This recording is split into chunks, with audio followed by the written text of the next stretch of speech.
Solid mga choy. So kwento ko lang sa inyo ang aming kaganapan noong March 19, 2026 kung saan 10 months na ang aming anak na si Baby Joy. Umaga pa nga lang pumunta na kami sa may San Vicente La Medalla Bypass Road para magbilad at langhapin ang napakasariwang hangin. At dahil uso na naman niya ang sipon at ubos ng mga bata, naisipan namin na dalhin dito sa Bypass Road para langhapin ang sariwang hangin at paarawan na din. Dahil nung mga bata pa kami, every time na may sipon o ubo kami, dinadala kami sa may diversion para magbilad at paambunan. Paambunan yung tawag dito sa amin. Na-experience nyo din ba yung ganito? At yung turo sa amin dati ng mga magulang namin, ngayon na-apply ko na sa sarili ko mismong anak. Tuwang-tuwa nga ang aming anak dito sa Bypass Road kasi napakaganda ng view at talaga namang nakaka-relax sa mata. Hindi mo na kailangan lumayo o maghanap ng magagandang lugar dahil dito lang napakasimple at napakapayapa ng lugar. Pang-3 araw na namin bumabalik-balik dito sa Bypass Road nitong Baaw Camarines Sur. Okay, so we're here at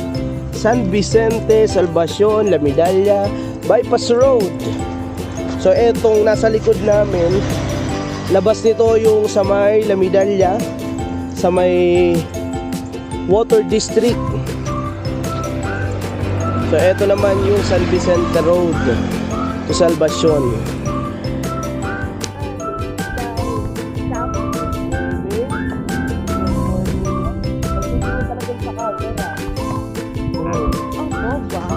Oh. Abo mo? Uwi na tayo, uwi.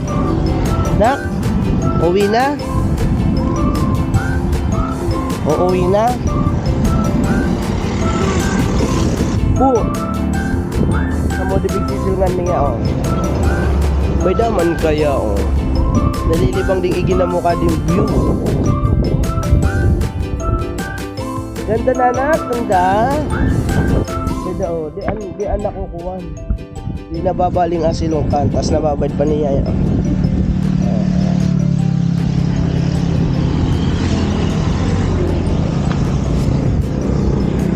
Isa pa sa napakaganda dito, tanaw mo yung dalawang napakalaki at napakagandang bulkan, ang Mount Iriga at ang Mount Mayon. Yung every morning tapos ganitong scenic view ang makikita mo. Napakaganda. Yan si Mount Iriga. Tanaw dito si Mount Mayon. Kita din dito. Yun, oh. Grabe, umuusok si Mayon. Siyempre, dala tayo ng coffee and yung stroller ni Choy. Nandun sila sa dulo. Nagwo-walking, nagbibilad. Grabe ganda, solid. Hindi nakakasawang balik-balikan. Yung Century Tree nandun, no?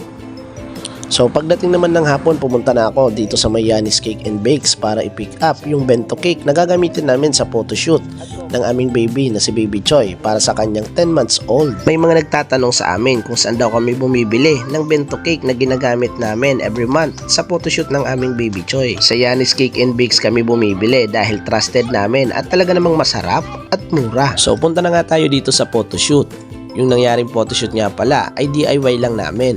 Magmula sa decoration, sa picture, at kung ano-ano pa. Siyempre dahil may sarili naman kaming camera. So kami na lang ng asawa ko ang nag-take ng picture para sa kanyang 10 months old. At siyempre gusto ko rin magpasalamat sa aking bayaw na tito ni Baby Choy dahil nagpahiram sa amin nitong mga props para sa gagamitin naming photoshoot. Alam nyo naman siguro kung ano yung theme ng kanyang 10 months old photoshoot. At yung kanyang outfit pala ay nabili lang ng mama niya sa TikTok ba o Shopee, hindi ko alam, basta si mama niya na ang nag-order nito. At eto na, ipapakita ko na sa inyo yung final output.